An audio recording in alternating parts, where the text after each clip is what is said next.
I'm Rebecca with 1C, and this is Silent Crash.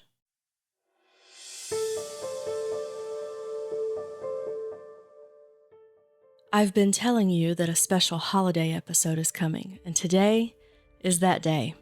Now, before I introduce you to this woman, you should know a few things. First, she is what my elders call a spitfire. While she's small in stature, she is a tower of strength, as you will hear.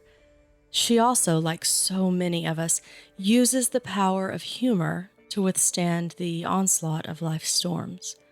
I can picture her on a ship being tossed by mighty waves, standing on the bow while she shakes her fist and laughs at the sea's attempts to roll her over. Do not mistake her laughter for weakness, dear listener. Only the strongest of souls can face an abyss outside and smile from the inside. The woman you'll hear from today is one of those souls. I'm learning there are quite a few such souls in Michigan, actually. Now, I'm from Tennessee, where my family worked a farm for about 250 years. Tennesseans will give you a place at their dinner table and the shirt off their back while asking about your mama and them. It's the volunteer state for a reason. They're by and large good people. But Michiganders? Whew! Y'all are another kind of people entirely. Y'all have backbones as strong as the steel in your car plants, but somehow you keep your hearts softer than a lamb's ear. The patients, families, and healthcare professionals I've met on this silent crash journey are fierce warriors who don't ask for a fight, but they don't shy away from it either. The Michigan Brain Injury Provider Council, Sinus Dramus Law Firm, the Brain Injury Association of Michigan, Advisacare, Quality Care Consulting, Origami Rehabilitation, Community Resource Consultants, the Coalition to Protect Auto No Fault, the Michigan Developmental Disabilities Council, Rainbow Rehab, Disability Rights Michigan, the At Law Group, We Can't Wait, the Michigan Paralyzed Veterans of America. There are so many groups and individuals affected by this reform who do not appear to be backing down. They know what is at stake. Life. I list all of those, and there are more, because an overarching feeling from the people impacted by PA 21 and 22 is isolation. Patients are opening letters from their insurance companies saying they must sign the offer or lose care entirely. Those patients know that without ongoing health care, they will die in short order. They tell me they are frightened and alone. Patient families who know they cannot render proper medical care without the healthcare workers, but the workers can't afford to come now that their pay has been cut to 55% of what it was in 2019. They tell me they are terrified. Adults of all ages who are entering nursing homes that are ill-equipped to care for their medical needs are telling family members they are alone and scared. They have all been thrust into a bureaucratic maze that they struggle to navigate. Many do not have the ability to navigate it. And more than one person has suggested to me that this is the point of the method used to institute so-called reform of auto no fault. By forcing patients, families, and providers into an undefined, ever-changing process, they've sown confusion, fear, and unending delay. The idea is to exhaust the people who benefited from auto no fault, exhaust them to the point of quitting. I guess they haven't met the steel spines that I have, like the one belonging to this woman. My name is Shannon Perkins. I am 40 years old, and I live in Hancock, Michigan. Hancock is in the Upper Peninsula, and I do mean upper. She's 5.5 hours north of Milwaukee, up near Lake Superior. Shannon's accident happened 12 years ago.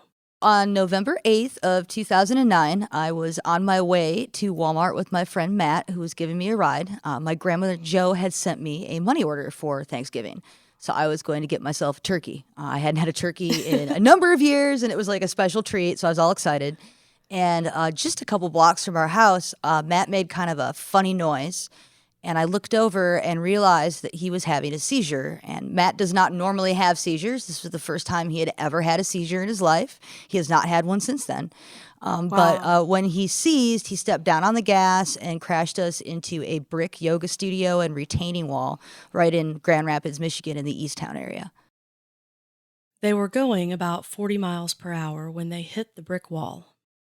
After we hit the wall, I was all amazed that we were still alive. And then I was like, oh, we got to get out of this car. So I tried to put both of my feet down and grab onto the sunroof to get out from underneath Matt. He hadn't been wearing his seatbelt, so he kind of went forward into the windshield and then bounced back and landed on my lap. And Matt is not a small man. He landed on top of me.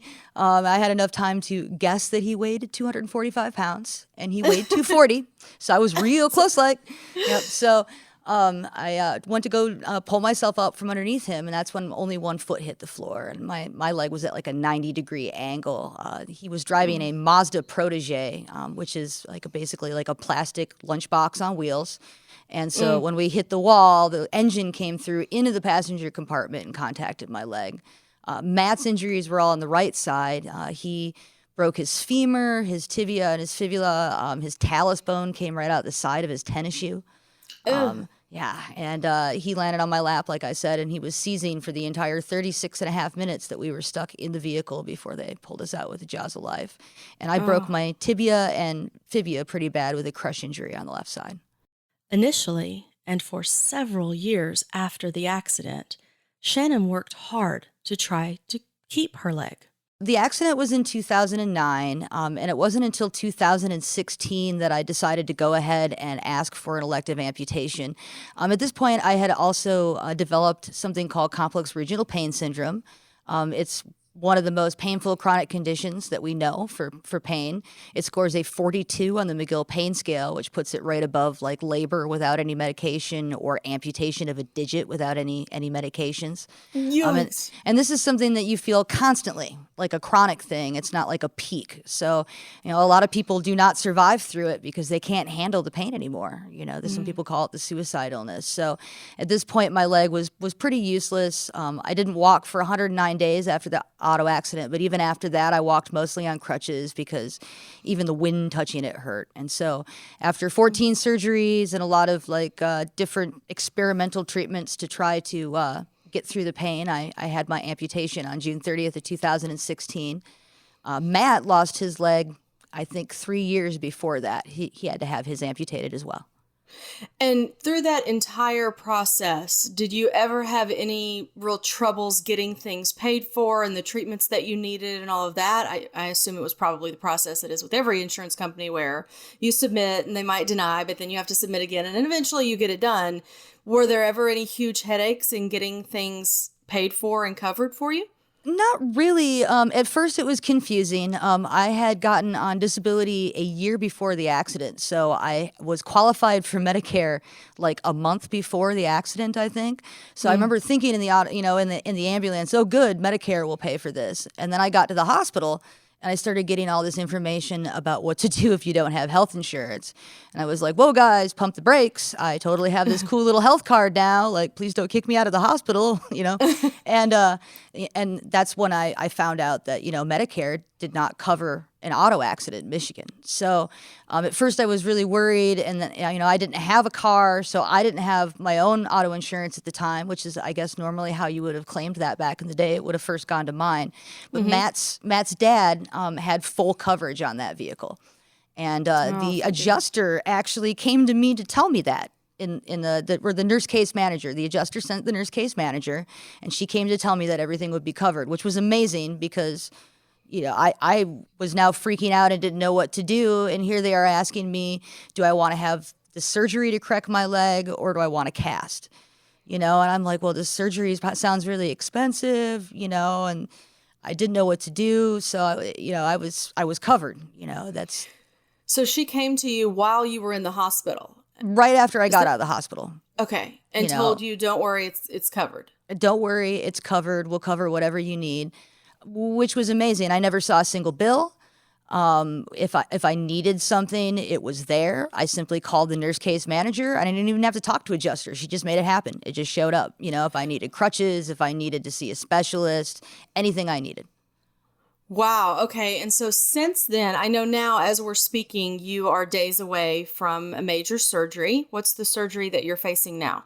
So, I've got a couple of issues going on with my residual limb. I actually, I hate the word residual limb. I That's use a weird, it's a weird Yeah. phrase for it. The residual limb. What does Well, that even mean? And in math, residual is the sum of what remains over. And it sounds negative to me. Not that I think doctors are very good at naming things anyway, but it doesn't sound, so I prefer stump, I guess. So I've got some problems with my stump or my short leg, my fibula is actually longer than my tibia. It has like grown bone on the end of it. It's called heterotropic ossification, and sometimes you see it in like children who get like a sarcoma and require an amputation, and their growth plates aren't closed yet. It doesn't normally happen in 40-year-old women.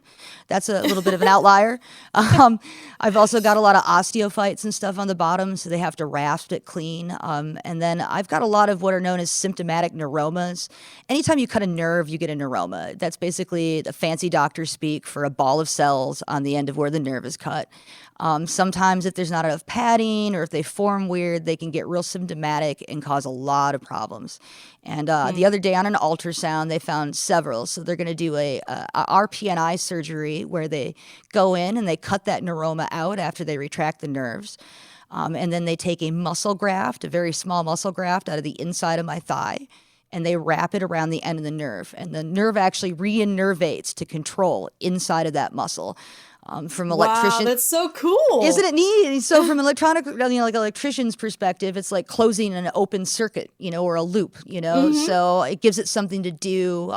It's got some amazingly high success rates. So I'm really hoping that this surgery will, fix a lot of the problems that I'm having and can allow me to continue to walk with the prosthetic.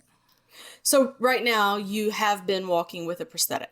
That's correct. Is that right? Yeah. Okay, so I've been hearing all of these stories from people where the ability to get their care covered has been impacted by this reform.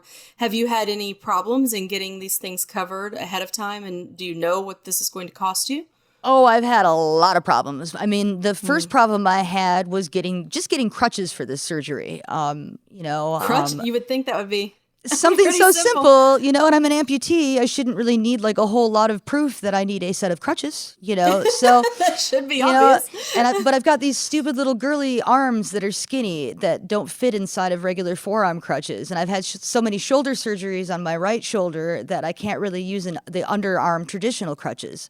So we were hoping to get me a custom pair. Now this isn't something that I would have ever had an issue with, First, I got this prescription for this in April before the July date, when all this started, and my insurance company kept dragging it out. Oh, we need you to do this. Oh, we need you to do that. Oh, we need you to get a measurement for this or that. Finally, after I went through all the hoops and it was past July, I went to see somebody for measurements. I got them, and then the insurance company called to tell me that they would only cover 55, or they half of these crutches, basically. They'd only cover half of the cost of them. So the things that we're having you do starting in April, had you had to do those things before? Oh, no. When you needed something? Not at all. If I had said I needed crutches, they would have just purchased me the crutches. And there were measurements for you to be able to do it yourself online on the website. You could buy these without a prescription. I simply went through the process of getting a prescription from my doctor, getting a letter of medical necessity, having a professional evaluate me to see if I could use crutches, which was silly because I've been using crutches for a long time. That was all required this time? Yep. And it was, I really feel like they did it to delay after that July 2nd date, because after that, they, instead of having to pay $950 for my crutches, they would only pay for about half of it. So how did you end up getting the crutches? Are you about to have surgery and no crutches? No. We'll send you crutches. Tell me what you need. I ended up getting the crutches just a couple weeks before surgery. And the way that I went through the process of doing this is I had to start, first I started complaining to my insurance company. And they told me there was nothing they could do, and the law required them to not reimburse me any more than that, which was kind of an odd and silly response to me. So The then new law, you mean? Yes, PA the new 21 law. and 22. Yeah. They told you that required them to not reimburse you fully. Right. They told me that the fee schedule was written into law. It was now law, and there was no way they could go around it, which seems silly to me. And I know that people have been getting contracts out for home health care, even though the law says it's limited to 55 hours. So I knew that there were exceptions being made. And so then I started contacting every single state representative that I could find in Michigan. I sent emails out to 155 active legislative addresses. I didn't get a lot of responses from a lot of people. Representative Cynthia Johnson actually called me personally on her cell phone about 5 minutes after I sent the email, and she was the only one that actually personally reached out to me. My own representative, Greg Markkinen, would not talk to me for a very long time. When I finally reached out to him, he told me that I shouldn't need to worry about it because even if my auto insurance wasn't covering the cost of the crutches, I should just put them on my Medicare because Medicare pays for all durable medical equipment. And I had to explain to Greg Markkinen that Medicare has copays. The copay on crutches under Medicare is 20%. That means Medicare covers 80% of the allowable charges and the patient pays 20%. For a $950 pair of crutches, Shannon would be out $180, and that's $180 she does not have. He didn't know? He was unaware that Medicare had copays. So, I felt pretty let down, Then I contacted Representative Beau Lefebvre. He has the same amputation level as me. I thought he would be my advocate, and instead he told me that I was a liar and that nobody was having problems getting their equipment. So I filed a diffs complaint. Wait. Let's not gloss that. Wait a minute. Okay. So which representative told you no one was having problems? Representative Beau Lefebvre from Iron Mountain. And this is the same guy who, on his Twitter account, he put up a video of himself before Halloween shooting a pumpkin with the words "no fault" written across it with an assault rifle. Saying that he could think of nothing scarier this Halloween season than Michigan's no-fault law. He pushed really hard for this, and when I told him about the problems I was having, he told me I was a liar and no one was having problems with anything. It was real frustrating because he's an amputee. This is your representative. This man has been elected to represent you? He is not my representative. He is one of two representatives. Greg Markkinen's my representative. The one that doesn't know Medicare has copays is my representative. The other representative in the UP is the amputee who thinks that nobody's having problems getting their bills paid. Even after you said, I'm having problems getting my bills paid, he said, correct. No, you're not? He actually posted online that I was a liar, and that was a lie. He posted it online? Publicly on Facebook on a comment on his website. I took screenshots of it. Wait. Just wait. I'm sorry. So on his Facebook page. On his Facebook page for his upcoming run for Secretary of State. He wants to be the Secretary of State under Governor Gretchen Whitmer? He's hoping that Gretchen Whitmer will be gone. He's a Republican.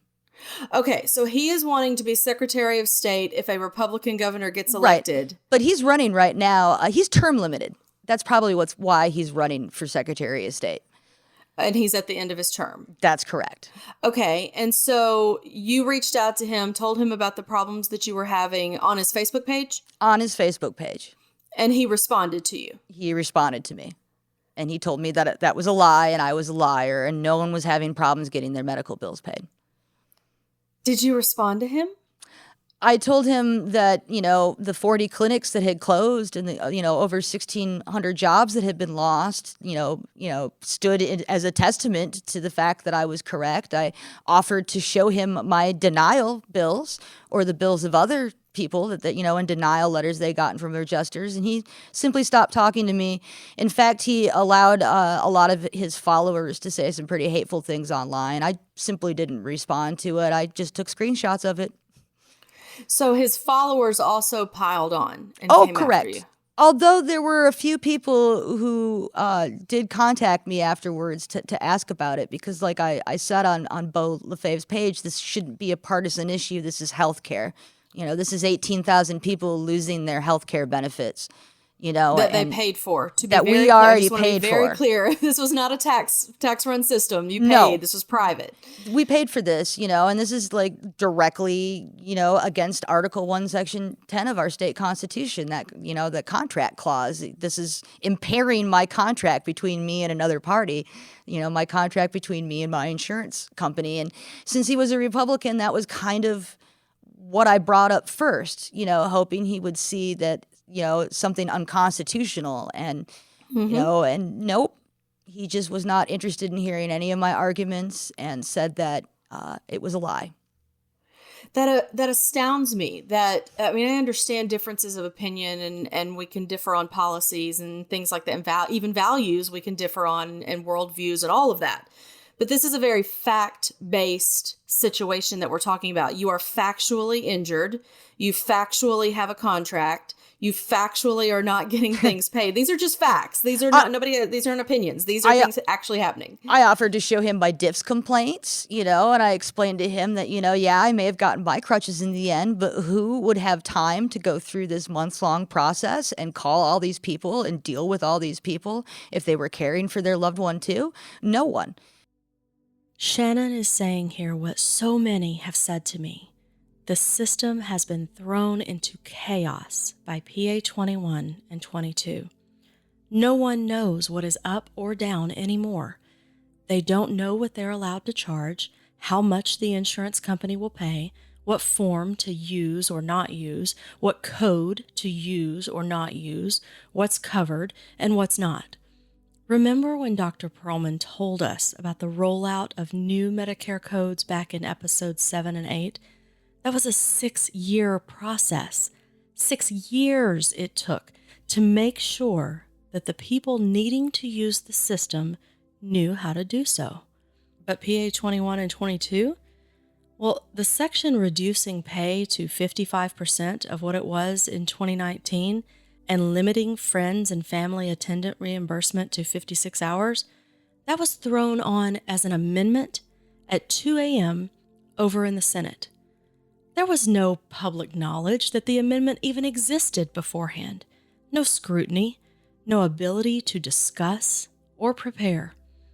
It's too detailed to have been crafted at the last minute, so someone, somewhere, worked on the verbiage. But the stakeholders and patients who would be impacted, they were not involved at all, so much as I've been able to find so far, much less given 6 years to understand how and what the changes were. And there are so many details that the reform impacts, right down to reimbursing a patient like Shannon, who has to drive hundreds of miles just to get to the hospital. They used to pay for things like lodging when I have to make trips like this, and they no longer reimburse for that. And I showed him. Your lodging is not covered now for you to... How far is the hospital from where you live that you are having surgery in a couple of days? It's a 1,100-mile round trip. So you have to... Obviously, you have to get there a little over 500 the miles. day of the surgery.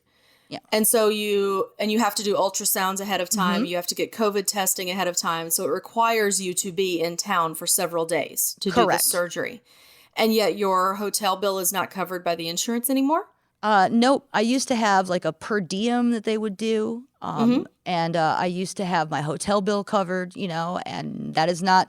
I was told by my adjuster, Alexis Horace Mann, that there is no coverage in the new PIP law or in the language of the law that they can see that allows for them to pay for that anymore.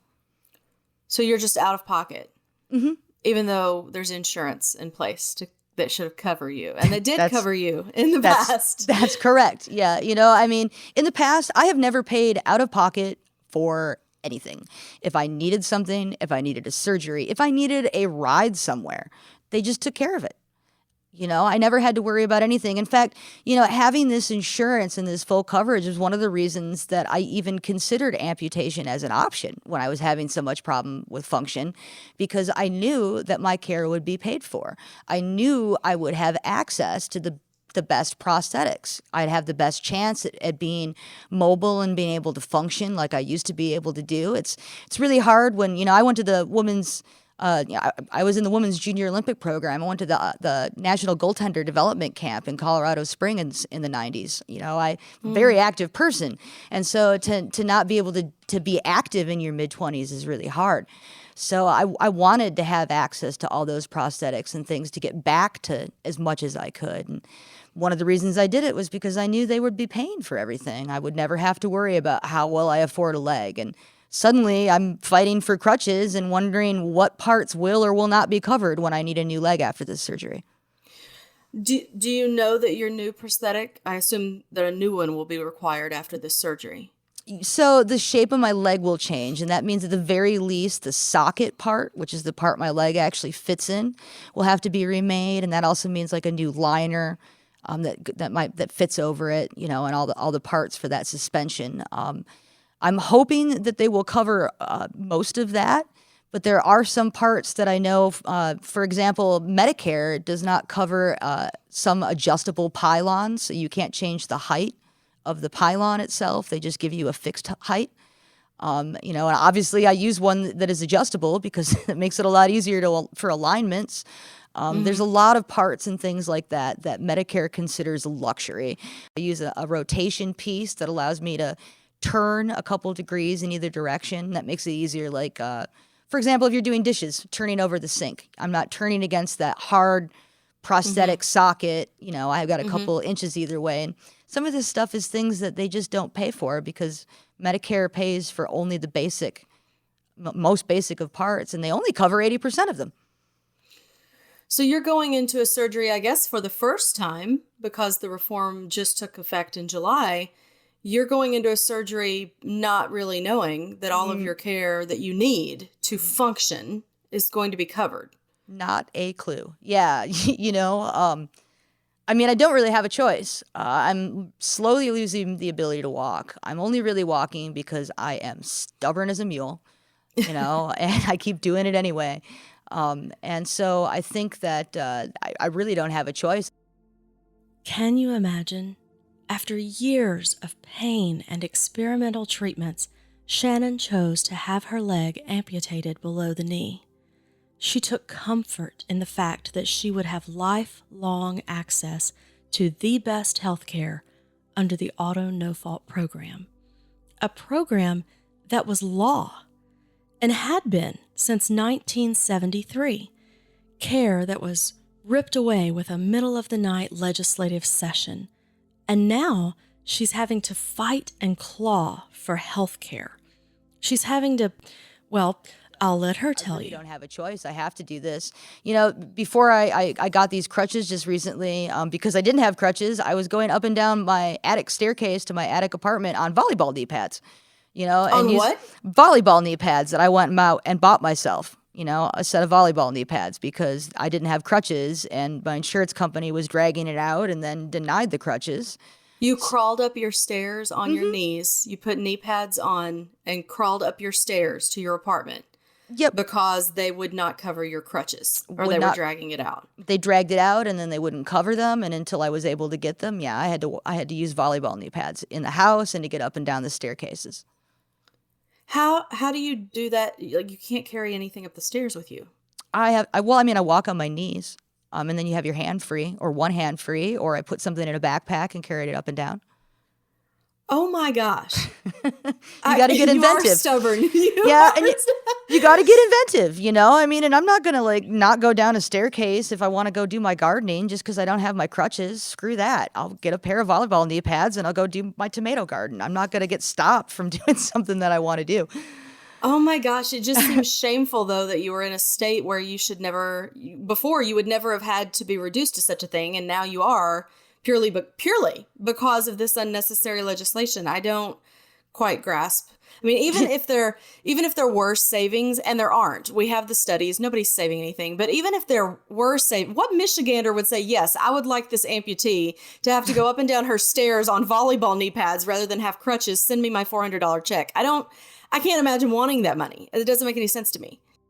The $400 I'm referencing here is a check that Governor Whitmer and legislative Republicans have been crowing about for the past few weeks.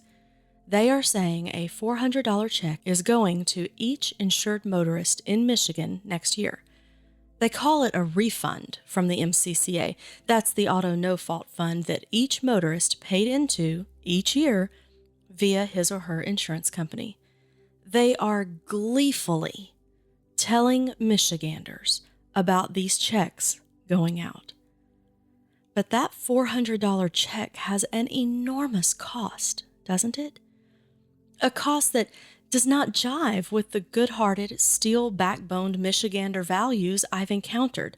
That $400 check means people like Shannon have to crawl up and down their staircases using volleyball knee pads from Walmart instead of having the crutches they need to walk.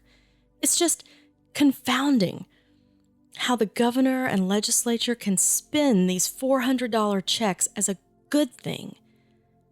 Doesn't make sense to Shannon either. It doesn't make a whole lot of sense to me. I talked to my mom about it, and she was like, I guess I'm just going to take that $400 check and put it in a savings account, so that if I am in an auto accident, when they don't pay for anything, I can at least buy my medications with it.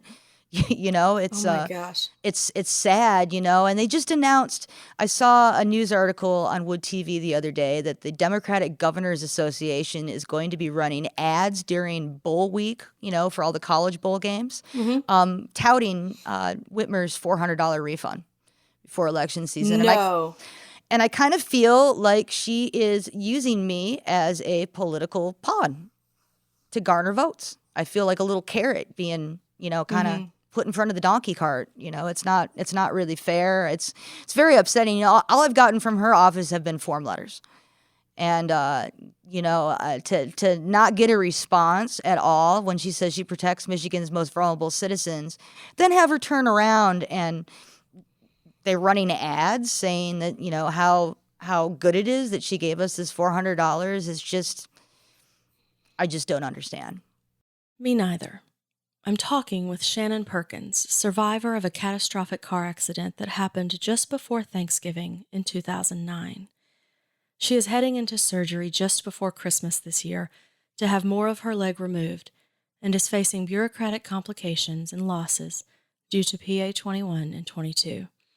We'll get into more of how the legislation is impacting her when we return. You're listening to Silent Crash.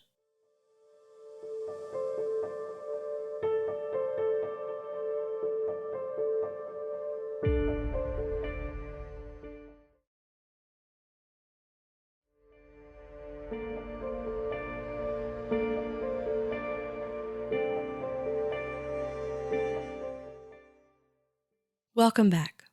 Before the break, I was talking with Shannon Perkins, survivor of a catastrophic car accident that happened just before Thanksgiving 2009.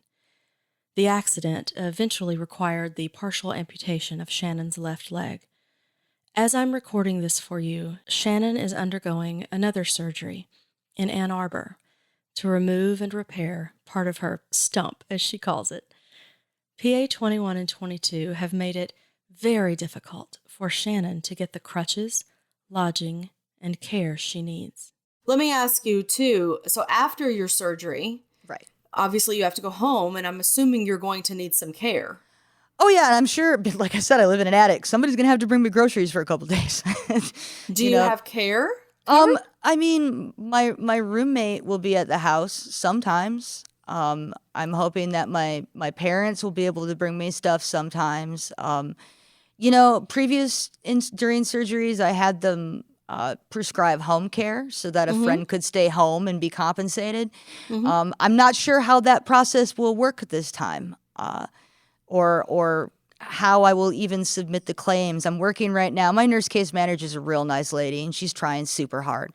And I think right now she's trying to figure out what forms do we use, because from what we've been hearing, a lot of insurance companies have been, denying stuff by telling people, oh, it needs to be on this form, or, oh, you need to have this Medicare code. So we're trying to get our ducks in a row so that maybe I can get some help after surgery. Right now it's kind of, I'm driving myself home and kind of hoping it works out. You're driving yourself home. Yep.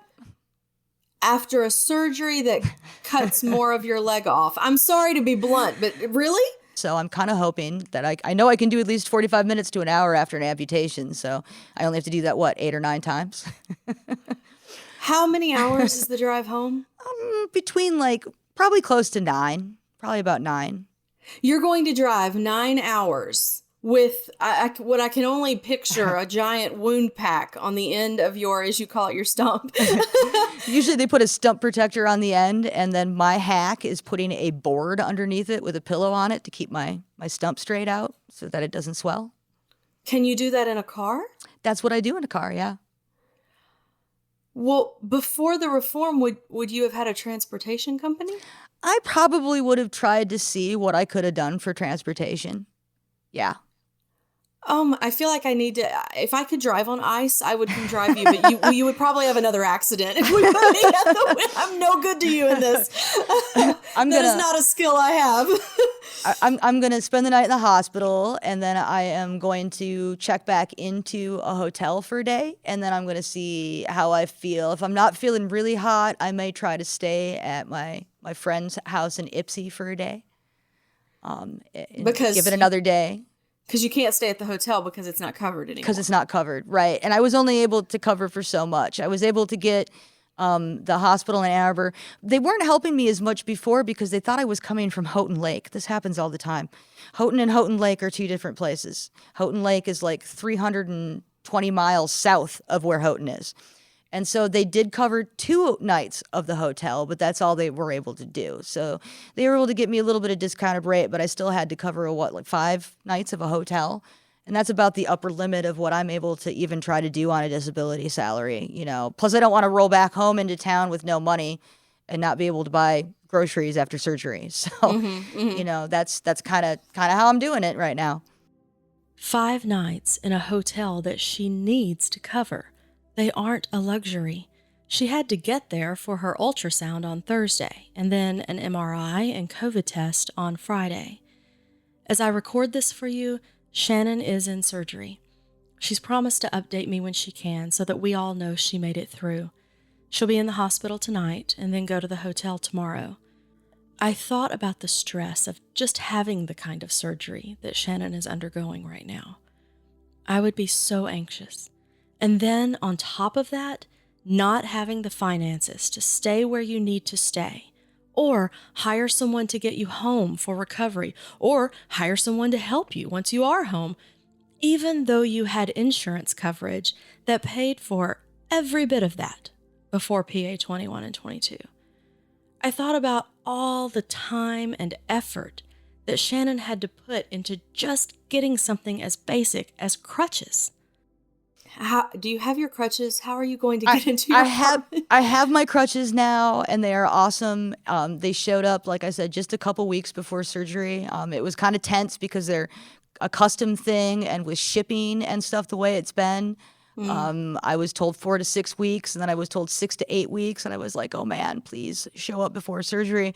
So, they eventually did show up, but the process of doing that was just, ridiculous. Like I said, How many hours do you think you spent just getting those crutches? How many hours are there in a month? I bet you I spent at least an entire month of days on the phone, 8-hour days on the phone with people, or sending emails or contacting diffs. So that's about 250 hours. Probably, at least. For a pair of crutches that before were not a big deal. For a pair of crutches that before were not a big deal. And and that also meant that I had to contact legislators. I had to contact DIFS, the Department of Insurance and Financial Services, and file a complaint and go through that whole process. It was brutal. So it was time on everybody else's part as well to do something that should have been simple. You had to start communicating with all these people, so that adds to their communication load that they didn't have before because this wasn't covered now. Well, and there were things that diffs admitted that they didn't know. Like when I brought up questions about whether hotels and stuff were paid for, I was actually told by somebody at diffs on the phone that they didn't know what the answer was, but it was really up to my insurance company anyway. So, I was real frustrated with that answer. And kept on them and annoyed them. I actually got emails from the lady who was in charge of my claim saying I didn't have to send so much information. And I was like, oh, yes, I do. Say yes, and I won't have to do anything else. I'll leave you alone. Exactly. Give me an answer. Tell me, you guys are supposed to be the ones that are supposed to be my consumer protection agency, and you're supposed to know the answers to all these laws. So how about you give me an answer, It's kind of important, my ability to walk. I don't know. I'm kind of enjoyed doing it, like, I mean, and nobody enjoy the ability to walk. I love your sense of humor. nobody should have to, choose between mobility though. That's just, right. It seems silly to me that I would have to do all of this to prove as an amputee that, I can use a pair of crutches, it was real ridiculous. And like I said, I don't think somebody else, like if they were, dependent on their situation, may have been able to do that. I know for certain, if you were a caregiver and you were taking care of somebody 24 hours, how would you have the time to do any of this? You wouldn't. Maybe that's what they're banking on.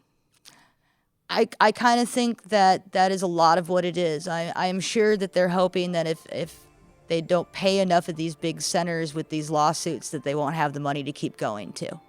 And I'm sure a lot of people would have hit the wall I did and just said, I quit and left it at that, but I'm just not willing to do that.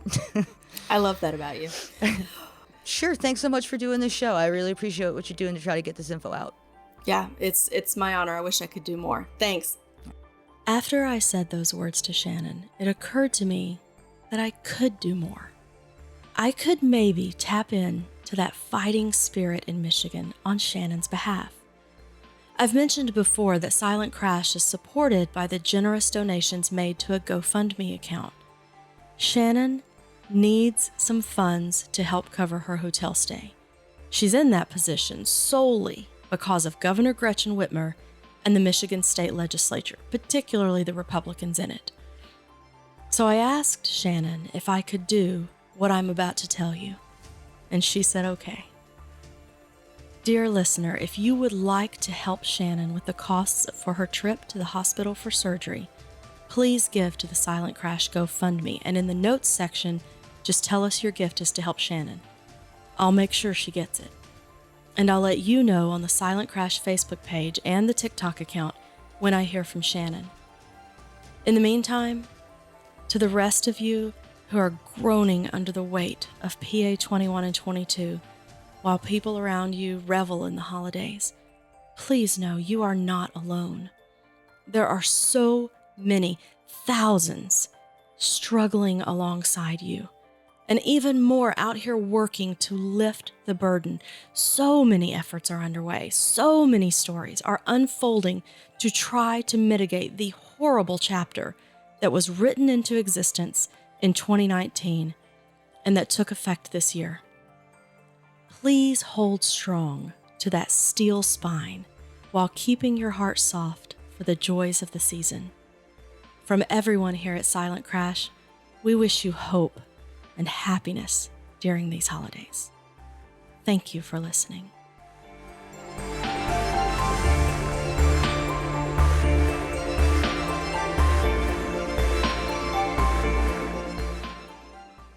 Follow and subscribe to Silent Crash, the quiet unraveling of Michigan's auto no-fault and the destruction of lives, wherever you listen to podcasts. For more information on what you've heard here and how you can help, visit silentcrash.net. Silent Crash is a production of the 1C Story Network. The show is written by Rebecca Seitz and produced by her and Rebecca Bond Tucker. Post-production services by Zischer LLC. This show is supported by the generous donations of concerned individuals via the Silent Crash GoFundMe effort. Learn more about the 1C Story Network at just1c.com. That's JUSTONEC.com.